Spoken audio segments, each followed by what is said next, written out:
Hello and welcome to another video, and today we're going to do a Q&A. Yeah, it's fine mate, I'm not trying to film, don't worry about it. If anything, drive a bit louder. So I actually have a very busy day planned today, but because I'm a sick guy and because I wanted to make this video, I got up super early to make it happen. So it's currently like 2 minutes past 7, which is why I look like a withered, tired old man. But we're going to roll with it. Also, as we're in the Netherlands, I thought, yeah, hey?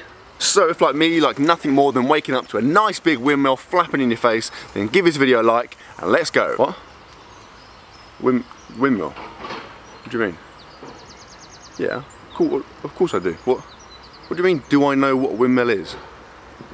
What? Show me. Oh, for God's sake. Just ruin the video now.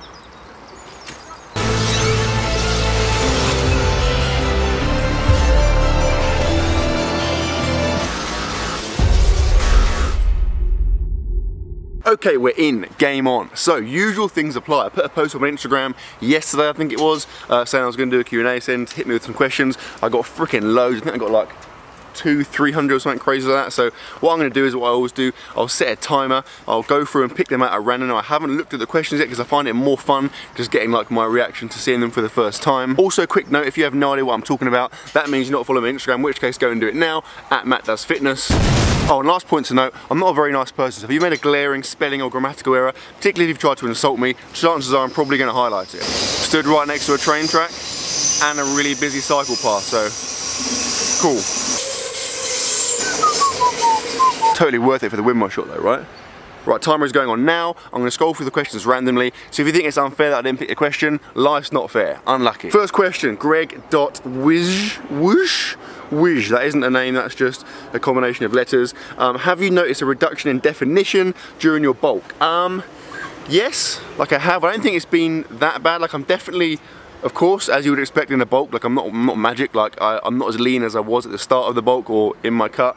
I think it's one of those where I feel like I have two appearances. I have like my normal appearance or like my general appearance, and then I have like my Instagram appearance. Yeah, like obviously if I'm gonna take a picture of myself, like I said this in the last video, I'll make sure I'm at a good angle, I'll like contract my abs, I'll make sure the lighting is good, I might put a bit of contrast or like brightness, like drop the highlights, whatever, to make them look better. Whereas if you were to see me like, say after a meal, like in the evening perhaps, in not very good lighting, I wouldn't look anywhere near as good. So I feel like there's kind of two phases to my bulk. The first phase, you know, I'll look good in photos and I'll look good just generally. Second phase, when I get like deeper into the bulk, I can still just about make myself look good in photos, but in everyday life, don't look very good. And at the moment I feel like I'm starting to kind of cross over into that second phase. Like we went swimming the other day and I caught myself in the mirror and like, you know what, starting to look a little bit fat. And so yeah, definitely like, I feel like my abs are obviously, they're still there, but like they're definitely not as good as they have been. I took a photo last night just out of interest, like when I wasn't looking good. I just had like a massive curry and drunk loads of water because I was dehydrated from the day. And it's just funny to see like the contrast between like when I make myself look good in the photo, i.e. the lighting and the angle and the contraction of my abs, versus just doing like a natural one in my like a terrible state. So basically like my best case scenario and my worst case scenario, is pretty crazy seeing the contrast there. But yeah, in answer to your question, I'm definitely not as lean as I was, and I'm definitely starting to think like maybe I want to finish the bulk. Like I would like to get to 100 kilos, but I did say it was the end point that my bulk was either going to be 100 kilos or when I start looking a bit fat, and I feel like I'm starting to approach looking a little bit fat. Again, not in photos, but in real life. That's way too long on one question. Let's move on. Michael9452, a combination of a name and numbers there, Michael. Do people ever come up to you and ask you to stop filming when you're at the gym or when you're out and about? This is going to be a reoccurring theme here, guys. Yeah, not really, like very rarely. Like I mean, I'm pretty good in that I'll just film anyway. I don't really have any inhibitions in that sense, but I do occasionally get like asked not to film, like not in a bad way, but you know, there's been times when I've been filming in a gym or in like a shop or a supermarket and someone said, look, we can't, you know, you can't film in here.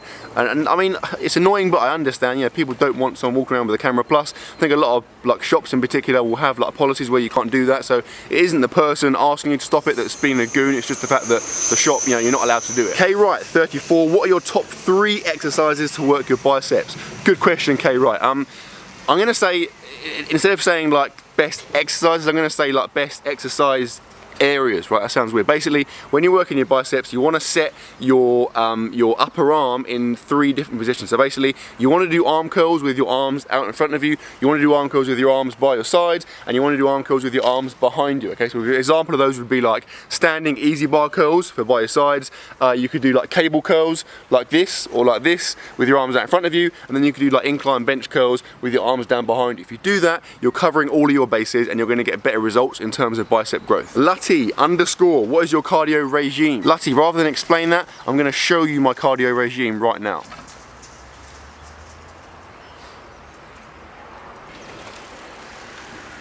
I don't do any. Jordan Riley 3, are you going to do a 30,000 calorie challenge? Bet you can, just saying, and then like one of those and 2 of those. I'm gonna say right quickly, first thing, that emoji, fine, like I use that, that's the cool emoji, right? That emoji, I've never done that in my entire life, and I've never met someone that has, apart from like a 85-year-old like musician, so why are you using that emoji? Anyway, the answer to your question is probably no, just because I don't think I can do it. Like, it would be fun to do another big food challenge, like a crazy food challenge, a 30k food challenge, but I physically haven't got it in me. There's no way.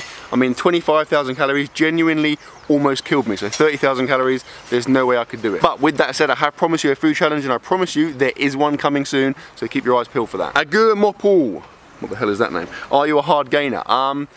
Yes, I mean, I guess technically I am. He said it with like a laughing emoji, but like, I think I am. Like, the definition of a hard gainer is someone that finds it hard to gain weight, i.e. they have to eat a lot of food, and I think I'm pretty much the classic hard gainer in that I have to eat freaking loads of food. Like, I've managed to overcome that by eating freaking loads of food, but yeah, it's definitely not easy. Miss _ Marmaduke, what is the most annoying question that people ask you? What question would... This is multiple questions, mate, but you're an absolute lad. Miss Marmaduke comments all the time. She's very, very loyal. She's a friggin' hero of mine, so I'm going to answer all your friggin' questions, right? Because I love you. What question would you like to know the answer to? Okay, let's break it down. So the first question, what is the most annoying question that people ask you? I don't really get annoyed by any question. Like, I feel like that'd be a weird reaction. Like, someone asks you a question and you're like, for God's sake, why are you asking me that question? Like, that isn't a rational response to a question, so no question, to be honest. What question would you most like to know the answer to?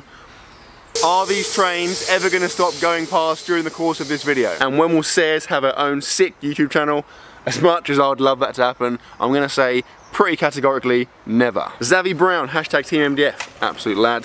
What's ideal heart rate for cardio, and what should I do if it feels like my heart is beating out of my chest when I work out? Jeez, okay, first things first. The ideal heart rate for cardio, that's like how long is a piece of string. Like, there is no ideal heart rate, it depends what you're trying to do. Like, in terms of like, just purely burning calories, obviously the higher your heart rate is, the more calories you're going to burn, and the more efficient your time's going to be, because you're obviously burning more calories in a short period of time. But it may be that you want to do some like steady state stuff, so you go for longer and you drop the heart rate a bit. In terms of if your heart feels like it's beating out of your chest whilst you're working out, go to a doctor, mate. Unless, yeah, of course, if you're going nuts, if you're doing like a really intense HIIT session, that's fine for your heart to do that. But if you're, just doing a standard bit of cardio and your heart feels like it's beating out of your chest, go and see a doctor right now. Jackez.official, is your insane metabolism due to all your years of training, or have you been like that since day one? I mean, I don't know since day one because I was a baby and I have no memory of that time, but in terms of being a kid, like I think my metabolism's always been crazy fast. I can remember coming home from school and just absolutely nailing like every item of food in the kitchen. Plus all of my siblings also have very fast metabolism. Like my youngest brother and my older sister both eat like crazy amounts of food, and again, always have done. So I think it's like a combination of genetics, so just inheriting a very fast metabolism, but then also combine that with my habits, so i.e. I've eaten loads of food for a long period of time, so I've essentially been reverse dieting for like 10 years, and then lastly I train very hard and I have a decent amount of muscle mass, so again that takes a lot of calories to maintain that. Keto carbs, how close to your genetic limit do you think you are? The fact you've used the hashtag Team MDF, I'm going to excuse you that stupid question, but I made a video I think it was literally called that about 2 weeks ago, so go and watch it. The answer is, I think I'm pretty close. Wouter van der Horst Wouter, what the hell is that? What is your opinion about CrossFit? Do you think it's beneficial to muscle growth? I think it is. Well, you're asking me the question, mate, so I mean, my opinion on CrossFit, I think it's good. I think it's awesome. Like, I think people that like beat on CrossFit, people that say, oh, CrossFit is such a joke, like I think that's a really ignorant stance to have. Like, of course, there are people that do it like in a stupid way and take it to an extreme, but that's the case of anything. Like powerlifting, there are people, I've seen people that will call themselves powerlifters, like squatting and deadlifting with absolutely disgusting form. So, you know, it doesn't mean we can say powerlift is rubbish. I think like as a sport, it's really cool. I love the fact you can do like PRs all the time. In terms of muscle building, like it varies, it depends. Like, you know, there are people, there's a guy called Obi Vincent, go and have a look at him, he's a friggin' monster and he does CrossFit. So if you're telling me you can't build muscle and do CrossFit, I mean clearly you can. But yeah, it depends how you train. If you're training, you know, if you're doing like a bit of a hybrid kind of hypertrophy CrossFit program, then you definitely can. But if you're coming out from more of like a cardio angle, then it's, you know, it's gonna be hard because obviously you're burning a lot of calories, but there's no reason why it can't be done. You just gotta eat friggin' loads of food. Tom Knapp, have you ever been in a fight? I imagine a big lad like you has battered some hooligans in his time. Mate, what are you, Fagin from Oliver Twist? Like, is this a question in the 18th century? I imagine you've battered some hooligans in your time. Right, firstly, just to rule this one out, I've never battered a hooligan. And secondly, a fight, I mean, I've never been in a serious fight. I've had like little kind of scraps at school and stuff, I guess.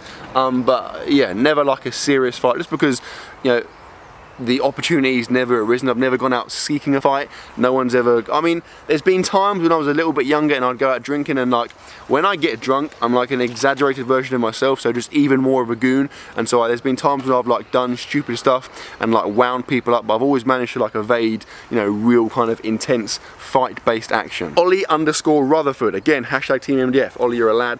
Do you have a sporting role model you look up for motivation? If yes, who and why? I mean, right now, not really. Like when I was younger, definitely. Like, it sounds weird. Like when I was younger, my sporting role model would have been Jonathan Edwards. Like, this is a bit of a random one, I imagine a lot of you probably never heard of him. Although if you haven't heard of him, you're a loser. But yeah, Jonathan Edwards is like the world record holder for the triple jump. Set the world record like in 1995, I believe, and it still stands now, which is pretty crazy. But basically, he was a friggin' insane, like he freakishly good triple jumper. He was crazy fast, and he could jump friggin' miles. And obviously, being a triple jumper when I was younger, he is kind of the guy that I aspired to. Freaky D0550. Another absolute lad. Now that there's been some time, how was the transition from working a regular job to doing YouTube full time?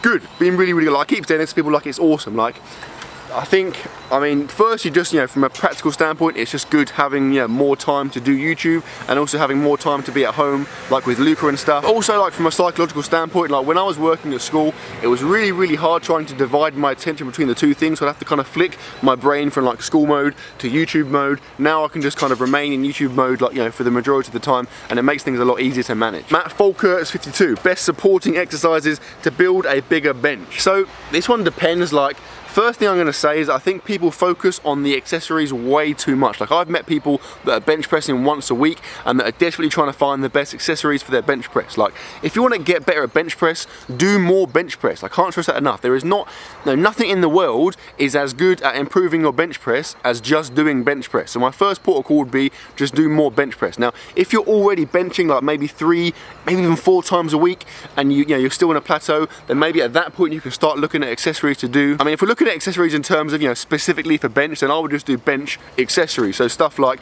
benching with a slanger, spotto press, pause press, that kind of stuff. If you're looking at outside of the bench, then what you want to be doing is building a bigger chest, because essentially the bigger your chest is, the better your bench is going to be, because you're going to have more potential for strength. You're also going to have a reduced range of motion, which obviously is going to help. So in terms of building a bigger chest, just get a combination of like pressing and flying movements. So things like a dumbbell chest press, for example, coupled with like a machine chest fly would be ideal. Ben.F9, what's your PB in the barbell bench press? Oh, and that noise signifies the end of the Q&A, but I've started a question. As I say, on Mastermind, I will finish. My PB in the barbell bench press, Ben, is 180 kilograms, and that's with a slight pause, which makes things way harder. Just saying. But that, my friends, we're going to end the video. If you haven't given it a like, because my incredible question answering skills, or the fact that I managed to seek out a windmill that I can stand in front of for the duration of this video, you're going to hell, and I will see you tomorrow.